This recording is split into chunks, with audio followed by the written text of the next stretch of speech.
Madilim at mukhang nakakatakot.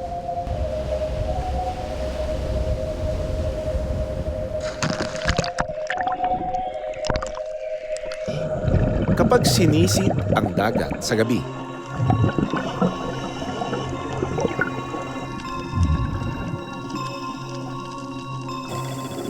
pero para sa mga pugita, ibang mukha at ganda pala nito ang posibleng magpakita. Tila dumudulas sa buhangin ang pugitang ito. Ang bawat galamay nito parang may sariling isip. Ito ang coconut octopus. Biglang napahinto ang pugita. Dahan-dahan nitong binungkal ang buhangin.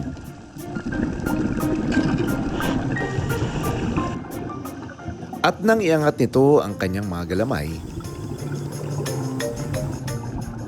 ang kanyang kinuha, lata.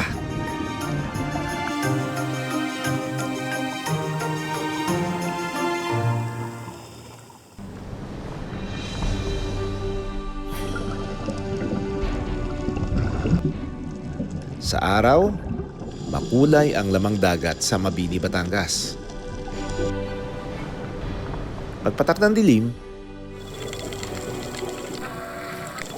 higit pa itong nabubuhay.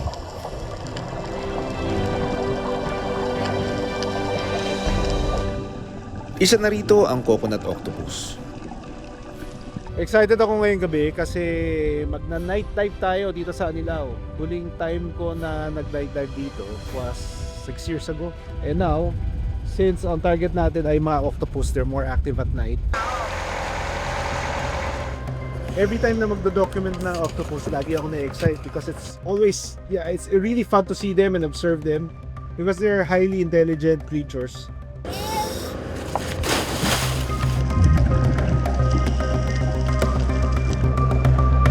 Sa aming paglubog sa dagat, iba ang pakiramdam na makita ito sa dilim.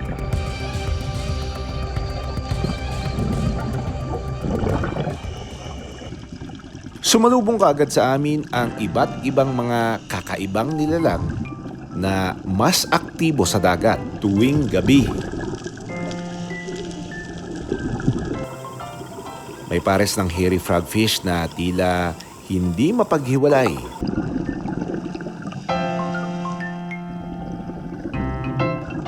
Ang sweet naman. Meron din cuttlefish na relax lang sa paglangoy. Fashionista naman kung tawagin itong decorator crab. Kung ano-ano kasing algae at sponges ang trip nitong idikit sa kanyang katawan. Ginagamit niya ito para makapagtago sa kanyang predators.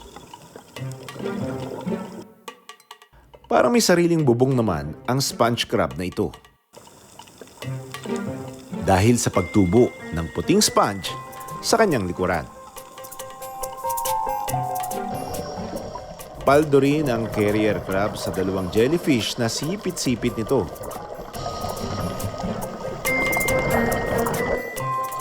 Ginagamit ng carrier crab ang jellyfish para makapagtago at maprotektahan ang sarili. Madami man kaming nakitang mga hayop sa ilalim ng dagat,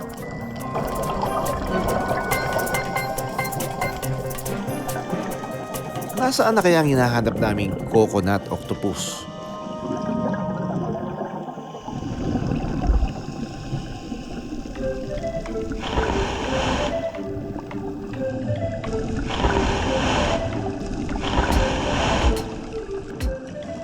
Sa ilalim ng mga buhangin, isang lata ang kanyang nakuha. Ito ang gagamitin ng coconut octopus bilang pansamantala niyang masisilungan. Kaya siya tinawag na coconut octopus dahil may madalas na dala-dala niya yung baon ng nyog as a means of protection nila sa possible na predation. Comparably doon sa ibang uri ng octopus na mas madalas ang pinakaparaan nila ng protection ay pagka-camouflage. Ang world distribution naman niya ay karamihan nasa Indo-Pacific region, pero dito sa Pilipinas, madalas itong nakikita sa buong bansa na rin.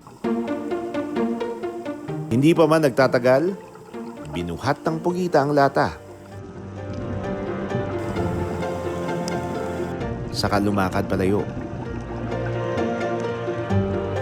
Ang 6 na galamay nito ang nakayakap sa lata, habang ang natitirang 2 galamay ang nagsilbing paa ng pugita. Ang tawag sa ganitong paggalaw, stilt walking. Ang mobility kasi nila madali compared doon or mas strategic kasi anytime na may predator, ibabagsak lang niya yung yung bao, makakapagtago na siya. 3 hanggang 5 taon lang ang buhay ng coconut octopus. Gayunpaman, hinahangaan ito dahil sa taglay nitong talino. Kitang-kita ang abilidad niya sa paggamit ng mga bagay sa paligid. Natatangi ang mga coconut octopus, lalo pat iilan lang ang mga hayop na nagpapakita ng kakayahang gumamit ng tools o kasangkapan para mabuhay. Ang pugitang aming binabantayan, hindi mapakali. Tila naghahamon ang pugitang ito. Tinatansya kung may dala kaming mapanganib. Sa oras na iyon, nakahanap na ng komportableng pwesto ang coconut octopus sa lata. Ang pugita, hindi nag-iisa. Ang kanyang kapitbahay, nakasiksik naman sa isang basag na bote. At PVC pipe ang ginamit niyang pantakip sa lungga.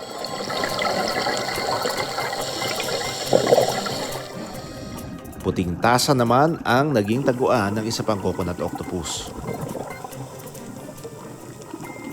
Ayon sa eksperto, hindi mapili ang coconut octopus sa lugar kung saan siya makapagtatago. Kung wala silang makuhang bao ng nyog o kaya lata o kung iba pang any smooth surface para pagtaguan, madalas po nandun lang sila sa sa ilalim ng buhanginan na ang nakalabas lang ay ang kanilang mga mata. Yung sobrang bigat ang dala nilang bao, tapos pag may nakita sila na mas smooth and mas malaki, mas magaan, nagpapalit sila doon. Nakalulungkot lang isipin na ang basura mula sa lupa ang siyang tirahan para sa mga pugitang ito. Wala na ang mga bao na kanilang masisilungan.